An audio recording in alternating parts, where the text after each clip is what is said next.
दोस्तों स्वागत है आपका मेरी चैनल मूवी मीटर में। और आज हम बात करेंगे ट्रिमर्स मूवी के 5वें भाग ब्लड लाइन्स की। मैंने अपनी चैनल पर ट्रिमर्स मूवी के अगले चारों भाग की कंप्लीट एक्सप्लेनेशन वीडियो बनाई है। और अगर आप ट्रिमर्स मूवी के 5वें भाग ब्लड लाइन्स की स्टोरी को इजीली समझना चाहते हैं तो मेरी गुजारिश है कि आप एक बार ट्रिमर्स मूवी के अगले चारों भाग की एक्सप्लेनेशन वीडियो जरूर देख ले। मैं उन चारों वीडियो की लिंक डिस्क्रिप्शन में दे देता हूँ, आप वहां से वो वीडियो देख सकते हैं। और दोस्तों इस तरह की वीडियो बनाने में मुझे काफी वक्त और मेहनत लगती है, तो अगर आप मुझे सपोर्ट करना चाहते हैं तो मेरी चैनल को सब्सक्राइब कीजिए और साथ में बेल आइकॉन पर प्रेस कीजिए, जिससे मेरी अगली सभी वीडियो की नोटिफिकेशन आपको मिल सके। दोस्तों आपकी एक लाइक और कमेंट से मुझे इस तरह की वीडियो बनाने की इंस्पिरेशन मिलती है।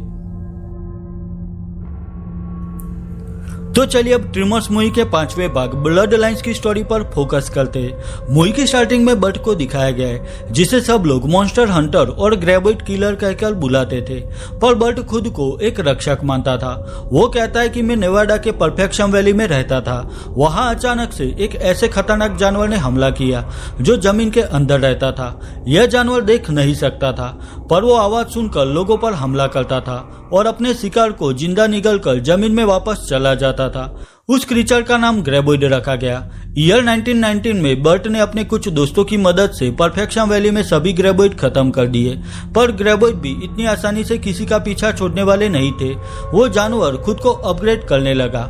ग्रेबोइड जो कि 30 फुट का खतरनाक क्रीचर था और जमीन के अंदर स्पीड से अपने शिकार की ओर आगे बढ़ता था। वो आवाज सुनकर जमीन से बाहर अपने सांप जैसे 3 टेंटेकल से शिकार को जकड़ लेता था और अपने शिकार को जिंदा निगल जाता था। वही ग्रेबोइड मरते वक्त 3 बच्चों को जन्म देता था, जिन्हें श्रीकर कहा जाता था। श्रीकर जो कि साइज में छोटे थे और एक ऑस्ट्रिच पक्षी जैसे वो दिखाई देते थे। श्रीकर देख या सुन नहीं सकते थे। उनके सिर पर खास इंफ्रारेड सेंसर थे, जिससे वो गर्मी भाप कर अपने शिकार पर हमला करते थे। अब श्रीकर सिर्फ थोड़े ही वक्त में अपग्रेड होकर उड़ने वाले खतरनाक श्रीकर में बदल जाते थे। वो एक ब्लास्ट के साथ उड़ने लगता था, जिससे वो बड़ी आसानी से अपने शिकार पर हमला करता था। उसके स्टमक में एक खास केमिकल था, जिससे वो ब्लास्ट करके उड़ सकता था। अपने शिकार को खाने के बाद उड़ने वाला श्रीकर अंडा देता था और उसी अंडे से फिर से नए ग्रेबोइड पैदा होते थे और इसी तरह ग्रेबोइड का लाइफ साइकिल चलता रहता था। बर्ट कहता है कि मैंने ग्रेबोइड और उसके दोनों अपग्रेड वर्जन से मुकाबला किया है और अब मैं उनका शिकार करते हुए इतना एक्सपर्ट हो चुका हूं कि किसी भी माहौल में अपनी स्किल से मैं उनका मुकाबला कर सकता हूं। अब नेक्स्ट सीन में साउथ अफ्रीका में क्रेडल ऑफ ह्यूमन काइंड नाम की जगह दिखाई गई है। वहां जोना और बेसन नाम के 2 बंदे वाइल्ड लाइफ डॉक्यूमेंट्री शूट करने आए थे, पर उन्हें दूर तक कोई जानवर नहीं दिखाई दे रहा था। यह जोना को जमीन के अंदर कोई हलचल महसूस होती है। उसे लगा जैसे कोई अभी तेज रफ्तार से वहां से गुजरा हो। अब उसी वक्त ठेस लगने से जोना का साथी बेसन नीचे खड्डे में आकर गिरता है। बेसन को वहां से निकालने के लिए जोना रस्सी लेने जाता है। बेसन को भी वहां किसी जानवर की भयानक आवाज सुनाई देती है। वही उसे वहां पर हलचल भी महसूस होती है, जिससे वो समझ गया था कि यह जरूर कोई क्रीचर है। यह डर के मारे बेसन चिल्लाने लगता है। उसी वक्त वहां जोना आकर रस्सी से बेसन को खड्डे से निकालने की कोशिश करता है, पर कोई बड़ा जानवर जोना पर हमला करके उसे खींचने लगता है। यह जोना को बेसन की चीखें सुनाई देती है। जोना को नीचे उस खड्डे में बेसन का कटा हुआ हाथ दिखाई देता है। अब मूवी के दूसरे सीन में बर्ट को दिखाया गया है, जो लोगों को ग्रेबोइड से बचने के लिए कंप्लीट सर्वाइव गाइड दे रहा था। अपने साथ एक कैमरामैन को रखकर ग्रेबोइड को मारने की वीडियो फुटेज वो सबको दिखाता था, जिससे कोई भी शख्स इस आदमखोर जानवर से डरने की जगह उसका मुकाबला कर सके। पर यह काम रिस्की था, तो कोई भी कैमरामैन ज्यादा दिन तक नहीं टिकता था। यह बर्ट का नया कैमरामैन माइक भी यह काम छोड़कर जाने वाला था, जिससे बर्ट बहुत परेशान हो गया था। पर माइक ने जाने से पहले यह बर्ट के लिए ट्रेविस नाम का एक कैमरामैन बुला लिया था। यहाँ ट्रेविस बर्ट से कहता है कि आप फेमस ग्रेबोइड किलर बर्ट गमर है और आपको एक ग्लोबल ब्रांड होना चाहिए, और मैं आपके साथ रहकर ऐसी बढ़िया फुटेज रिकॉर्ड करूंगा कि कुछ ही वक्त में आप दुनिया में छा जाएंगे। ट्रेविस बर्ट से कहता है कि मैं पनामा सिटी पेंसाकोला से हूँ। यह सुनकर बर्ट कहता है कि मैं ईयर 1974 में करीब 1 साल पेंसाकोला में रुका था। वहां ट्रेविस बर्ट से कहता है कि आप तो उस वक्त यंग थे, तो जरूर आपका किसी के साथ अफेयर रहा होगा। वो दोनों वहां पर बात कर रहे थे, तभी वहां पर एरिक नाम का शख्स आता है। वो south African wild life ministry में काम करता था। एरिक बर्ट से कहता है कि साउथ अफ्रीका के गाउटोंग में क्रेडल ऑफ ह्यूमन काइंड नाम की जगह पर किसी जानवर ने जोना नाम के शख्स को मार डाला और हमें पूरा यकीन है कि वो जानवर ग्रेबोइड था। पर बर्ट कहता है कि यह इम्पॉसिबल है क्योंकि इतने सालों में ग्रेबोइड को सिर्फ नेवाडा और मैक्सिको में देखा गया है। तो बर्ट एरिक से कहता है कि मैं वहां आकर अपना टाइम वेस्ट नहीं करना चाहता। पर एरिक बर्ट से कहता है कि अगर आपने हमारी मदद की तो मैं आपको अच्छे खासे पैसे दूंगा, वही आपकी ग्रेबोइड डॉक्यूमेंट्री के लिए 3 साल के लिए जो भी खर्च होगा वो भी मैं दूंगा। अब यह सब सुनकर बर्ट साउथ अफ्रीका जाने के लिए रेडी हो जाता है। वो सब हेलीकॉप्टर में साउथ अफ्रीका के लिए रवाना हो चुके थे। हेलीकॉप्टर का पायलट ब्रेवर्स नाम का शख्स था। वो बर्ट को अपना कॉन्टैक्ट नंबर देता है और कहता है कि अगर आपको कभी भी मेरी मदद चाहिए तो मुझे याद करना। वो आखिर साउथ अफ्रीका की क्रेडलस्टोन रिजर्व नाम की जगह पर आते जो कि मगालिस माउंटेन के करीब थी। वहां एरिक के कुछ साथी खड़े थे। वहां पर जोना भी था जिसके सामने वो जानवर बेसन को खींचकर ले गया था। यह एरिक बर्ट से कहता है कि अगर वहां सच में ग्रेबोइड है तो उसे जिंदा पकड़ना होगा। पर बर्ट कहता है कि उस क्रीचर को जिंदा पकड़ पाना इम्पॉसिबल है, पर फिर भी हम उसे जिंदा पकड़ने की कोशिश करेंगे। अब नेक्स्ट सीन में गाउटोंग में एक डिग साइट दिखाई गई है। वहां माइकल नाम के शख्स को और उसकी असिस्टेंट लूसी को दिखाया गया है। साइट पर खोदकाम के दौरान उन्हें कोई स्कल मिला था। यह किसी जानवर का स्कल था जो बहुत ही विशाल था। यह एक बहुत बड़ी डिस्कवरी थी क्योंकि आज तक किसी ने ऐसा जानवर नहीं देखा होगा। यहाँ माइकल लूसी से कहता है कि हम इस स्कल के जरिए पूरी दुनिया में फेमस हो जाएंगे। अब यहाँ उस स्कल को दिखाया गया है जो सच में बहुत ही बड़ा था। वही दूसरी ओर बर्ट ग्रेबोइड के शिकार के लिए उसने जो वीपन्स मंगवाए थे उसके बारे में एरिक को पूछता है तो एरिक उसे कुछ गन्स दिखाता है। उसमें बर्ट ने ग्रेबोइड को खत्म करने के लिए जो भी गन्स और वीपन्स मंगवाए थे वो नहीं थे। यह देखकर बर्ट एरिक से कहता है कि तुम मुझे जो गन्स दे रहे हो उसे छिपकली भी नहीं मार सकते, तो इतने बड़े क्रीचर को हम कैसे मारेंगे। तो एरिक कहता है कि साउथ अफ्रीकन गवर्नमेंट के रूल के हिसाब से मैं बड़े हथियार यहाँ पर नहीं ला सकता। वही यहाँ पर तानिया नाम की छोटी लड़की को भी दिखाया गया है। ट्रेविस उसके पास खड़ा था। यहाँ तानिया बैटरी से करंट जमीन के अंदर छोड़ रही थी जिससे जमीन में छिपे वर्म करंट से तड़प कर बाहर आ रहे थे। वही यहाँ पर डॉक्टर नंदी को दिखाया गया है जो कि तानिया की मॉम थी। नंदी यहाँ सफारी टूर पर आए टूरिस्ट का ख्याल रखती थी। ट्रेविस और बर्ट भी कुछ दिन यहीं पर रुकने वाले थे। यहाँ बर्ट सबको कहता है कि अगर सच में यहाँ पर ग्रेबोइड है तो उसे जल्द ही खत्म करना होगा क्योंकि अगर उसकी बॉडी से श्रीकर बाहर आ गए तो हमारे लिए मुसीबत और भी बढ़ जाएगी। अब मूवी के नेक्स्ट सीन में गाउटोंग की वह डिग साइट दिखाई गई है। यहाँ उस बड़े जानवर का स्कल मिलने की वजह से माइकल और लूसी बहुत खुश थे। वो म्यूजिक लाउड बजाकर वहां पर सेलिब्रेट कर रहे थे। पर उसी वक्त वहां पर कोई बड़ा जानवर उन लोगों पर हमला करता है। दोनों उस जानवर से बचने की कोशिश कर रहे थे और मदद के लिए पुकार रहे थे, पर आखिर में वो जानवर माइकल और लूसी को मार देता है। वही दूसरी ओर ट्रेविस उस ग्रेबोइड को जिंदा पकड़ने के लिए एक सॉलिड स्टील का खास पिंजरा तैयार कर रहा था। वही वहां आसमान में बिजली भी चमक रही थी। नंदी यहाँ बर्ट से कहती है कि यहाँ साल में इसी वक्त कुछ दिनों के लिए ऐसे ही बिजली कड़कती रहती है। अब उसी वक्त वहां बरूती नाम का शख्स आकर सबको कहता है कि उस जानवर ने अभी गाउटोंग की डिग साइट पर हमला करके 2 लोगों को मार डाला है। आखिर वो सब इन्वेस्टिगेशन करने उस लोकेशन पर आते। यहाँ सब देखने के बाद बर्ट कहता है कि ग्रेबोइड एक साथ 2 लोगों का शिकार नहीं कर सकता, वो एक ही वक्त में सिर्फ एक इंसान को ही निगल सकता है। वही वहां पर उस बड़े जानवर के स्कल को देखकर बर्ट समझ गया था कि यहाँ उनका मुकाबला ग्रेबोइड से भी खतरनाक क्रीचर से। अब रात के वक्त बरूती अपने दोस्त थाबा के साथ एक कार रिपेयर कर रहा था। उसी वक्त उन्हें वहां पर कोई आवाज सुनाई देती है। वहां पर कोई जानवर था जो एक गाड़ी पर हमला करके उसे डिस्ट्रॉय कर रहा था। यह सब देखकर वो दोनों चौंक जाते।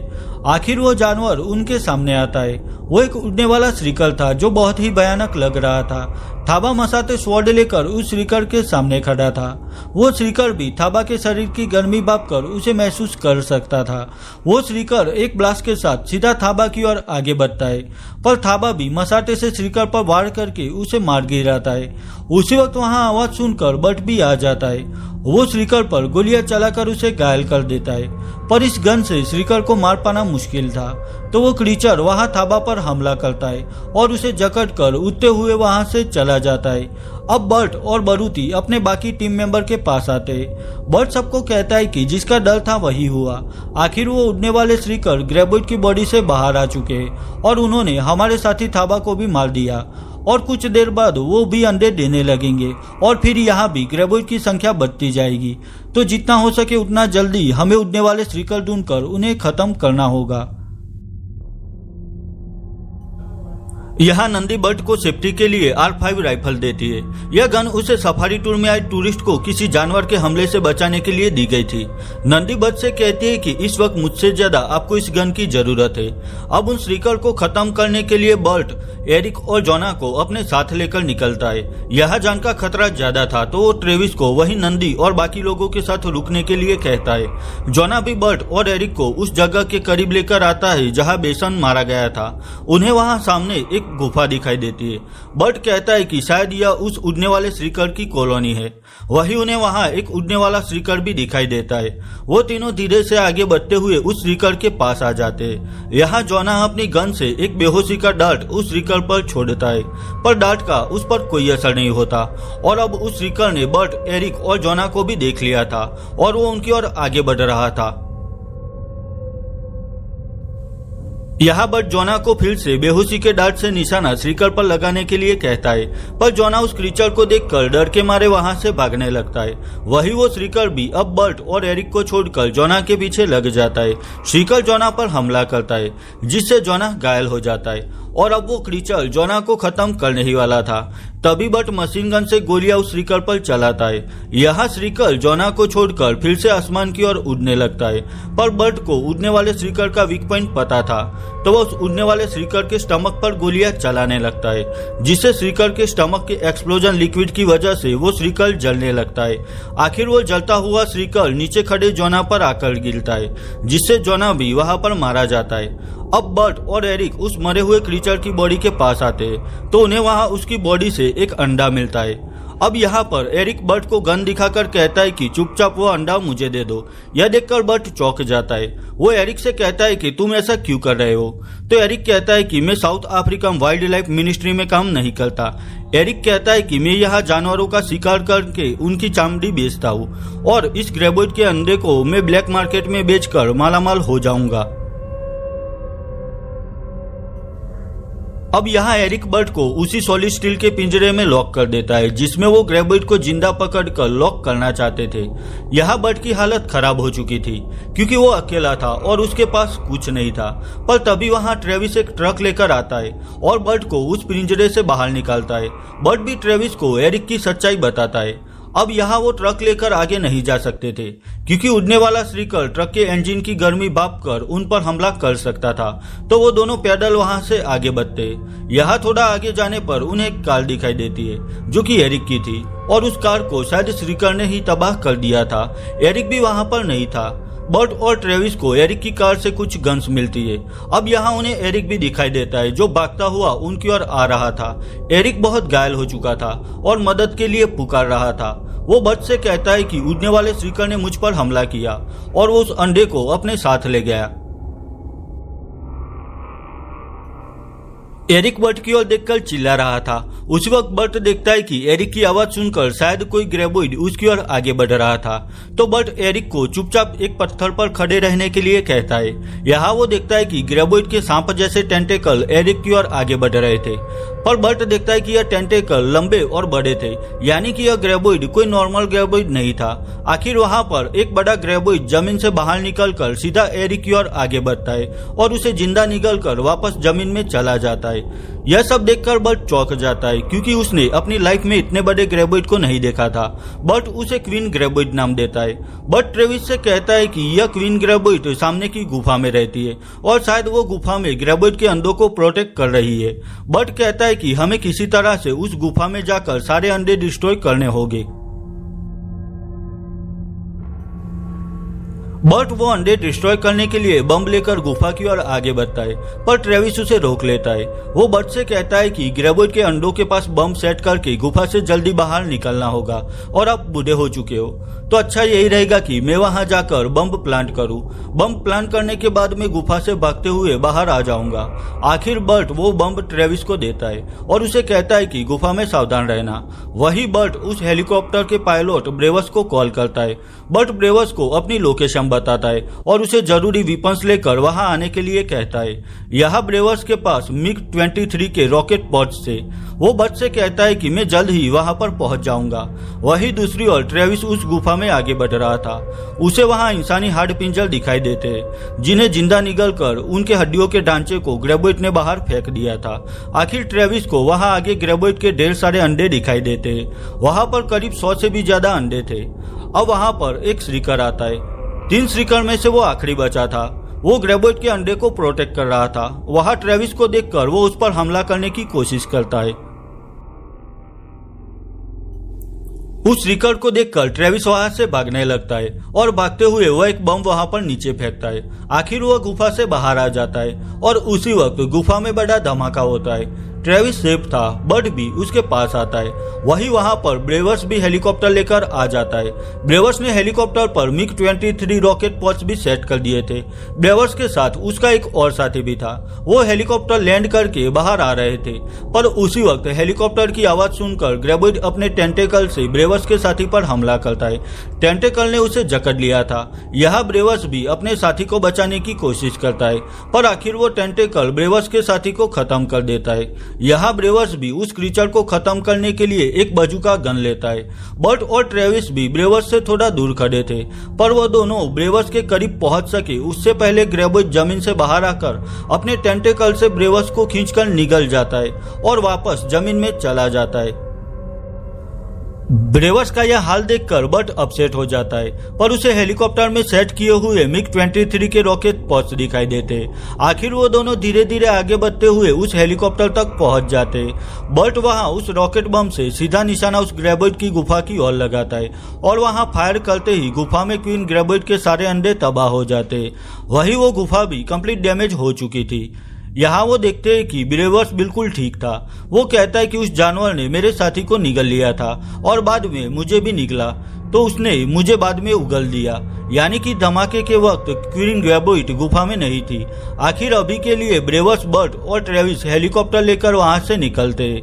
वही दूसरी ओर बरूती, नंदी और तानिया भी उस सफारी कैंप से निकलने की तैयारी करते, पर तभी उन्हें ग्रेबोइड उनकी ओर आगे बढ़ता हुआ दिखाई देता है। यहाँ नीचे एक सॉलिड कंक्रीट वॉल थी, पर ग्रेबोइड यह कंक्रीट वॉल किसी भी वक्त तोड़ सकता था। तो यहाँ उस ग्रेबोइड को खत्म करने के लिए नंदी और बरूती एक प्लान करते। यहाँ बरूती एक जीप में आग लगाकर उसके पेडल पर पत्थर रख देता है। अब उस जीप की आवाज सुनकर ग्रेबोइड उसकी ओर आगे बढ़ता है। वही वहां नंदी भी एक एरो जलाकर उससे सीधा निशाना जीप की फ्यूल टैंक पर लगाती है। आखिर वहां राइट टाइम पर ग्रेबोइड भी बाहर आता है और वहां पर धमाके से उसके चिथड़े उड़ जाते। यह देखकर नंदी खुश हो जाती है। वही दूसरी ओर ब्रेवस भी बट और ट्रेविस को अपने घर लेकर आता है। यहाँ वो बट को अपनी ट्रक देता है और वो ट्रक लेकर बट और ट्रेविस वहां से निकलते हैं। अब यहाँ ट्रेविस बट से कहता है कि मैं आपको एक सच बताना चाहता हूँ। आप ईयर 1974 में पेंसाकोला में एक जैस्मिन नाम की औरत से मिले थे और आपने काफी वक्त जैस्मिन के साथ बिताया था। ट्रेविस कहता है कि जैस्मिन मेरी मॉम है और आप मेरे डैड है और इस बात को 40 साल बीत चुके हैं। यह सुनकर बट चौंक जाता है, पर वो दोनों अभी के लिए वहां से निकलकर बरूती और नंदी के पास आ जाते। बट नंदी से कहता है कि हमने क्वीन ग्रेबोइड के नेस्ट को तबाह कर दिया, पर वो अब भी जिंदा है, तो उसे किसी तरह खत्म करना होगा। यह सुनकर नंदी बट से कहती है कि उस क्वीन ग्रेबोइड को खत्म करने के लिए मेरे पास एक आइडिया है। तानिया अर्थवर्म को पकड़ने के लिए बैटरी से जमीन में करंट छोड़ती थी। नंदी कहते हैं कि क्वीन ग्रेबोइड को खत्म करने के लिए हम आसमान की कड़कती बिजली की पावर यूज करेंगे।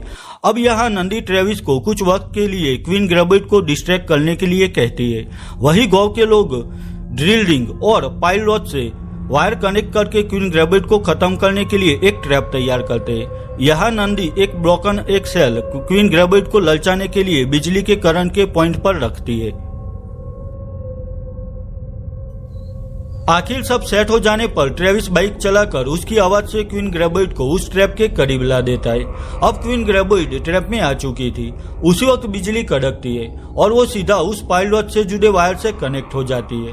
वो करंट अब वहां जमीन में जा रहा था। अब यहाँ वो क्वीन ग्रेबोइड भी अपना अंडा पाने की लालच में उस पॉइंट पर बाहर आती है, जिससे उसे भी करंट लगता है। बिजली के करंट से क्वीन ग्रेबोइड तड़प रही थी। आखिर वहां बिजली का जबरदस्त झटका उसे लगता है और यहाँ उस क्वीन ग्रेबोइड की बॉडी के चिथड़े उठ जाते। उस क्वीन के मरते ही गांव के सब लोग खुश हो जाते।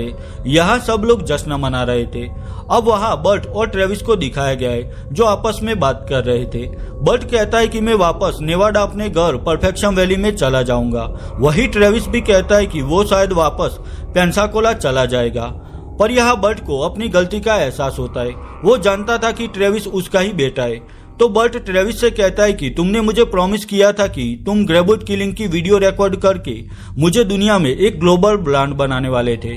तो अच्छा यही रहेगा कि तुम भी मेरे साथ नेवाडा मेरे घर चलो। आखिर यह ट्रेविस भी अपने डेड बर्ट के साथ जाने के लिए रेडी हो जाता है। और बस यहीं पर ट्रिमर्स मूवी का पार्ट 5 ब्लड लाइन्स खत्म हो जाता है। ईयर 2015 में रिलीज हुई ट्रिमर्स मूवी के पार्ट 5 ब्लड लाइन्स को IMDb पर 5.3 आउट ऑफ 10 स्कोर मिला है। वही रोटन टोमेटोज पर इसे 42% एंड ऑडियंस स्कोर 36% मिला है।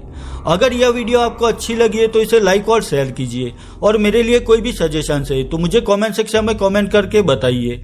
तो मिलता हूँ ट्रिमर्स मूवी के पार्ट 6 की एक्सप्लेनेशन वीडियो के साथ। तब तक के लिए बाय बाय।